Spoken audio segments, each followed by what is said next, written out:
Hello, and welcome back to Communication Secrets, dedicated to helping you become a better public speaker and communicator. As always, if you'd like to learn more secrets of communication taught by a world champion of public speaking, check out our website, communicationskillsactivities.net. Today we're going to discuss public speaking lesson plans. This should especially be of interest to those of you who care about teaching public speaking to others. But it may also be of interest to those of you who are just curious to hear an overview of some of the most important areas that public speaking involves. Now, there are a number of elements that you should consider including in any public speaking lesson plan. By making sure that each one is covered, you can be confident that your students are receiving a well-rounded communication education. Here are 11 of those elements that you should be sure to address. There may be others, but this is a good list to start with. We begin with topic selection. Show your students how to go about choosing the topics for their presentations. Go over the various types of topics from personal to informational to inspirational. The second important element is openings. Discuss what makes for a great opening to a speech. Help students learn how to grab their audience right off the bat so that they will remain riveted throughout the entire speech. Third, you want to talk about the middle sections of the speech. Talk about how to keep the audience engaged through several minutes of a speech's middle. This is a phase where there is a danger of boring the audience or allowing them to become distracted. So, show students how to build on their opening to keep things interesting. Fourth, make sure your lesson plans talk about closings.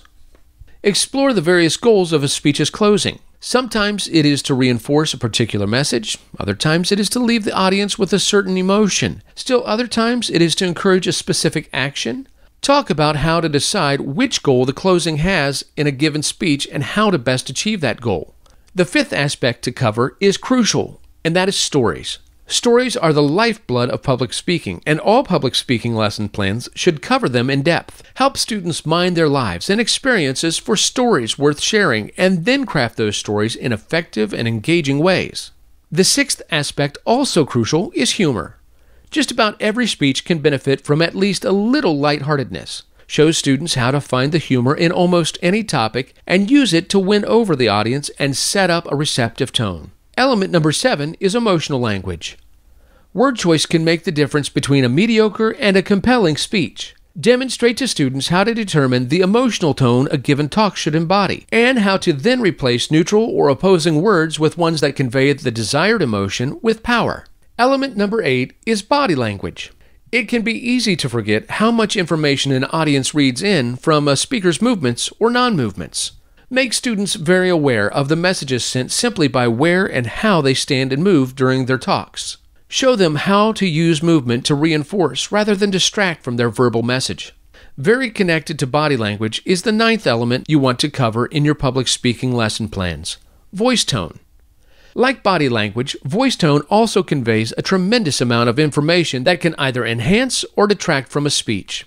Give examples of congruent and non-congruent voice tone and make sure students are conscious of this important element of communication. 10th, you'll want to discuss the skill of humanizing a speech. Show some speeches from the past that are very touching and others that are quite dry. What made the difference? Demonstrate how things like sharing personal stories, being vulnerable and open, and showing concern for your audience can create a strong human connection. And the 11th topic to include in your lesson plans is speech analysis. Watch both great speeches, such as those of a world champion communicator, and poor speeches, and talk about all of the aforementioned elements and how they play out within those speeches. Help students become critical consumers of communication who can stand back and identify what works well and what does not in speeches by public figures, classmates, and themselves. Hopefully, by keeping these 11 areas in mind, you can put together lessons that will be engaging and very rewarding for public speaking students. Thanks for listening. And as always, if you'd like to learn even more about effective public speaking, visit our website at communicationskillsactivities.net.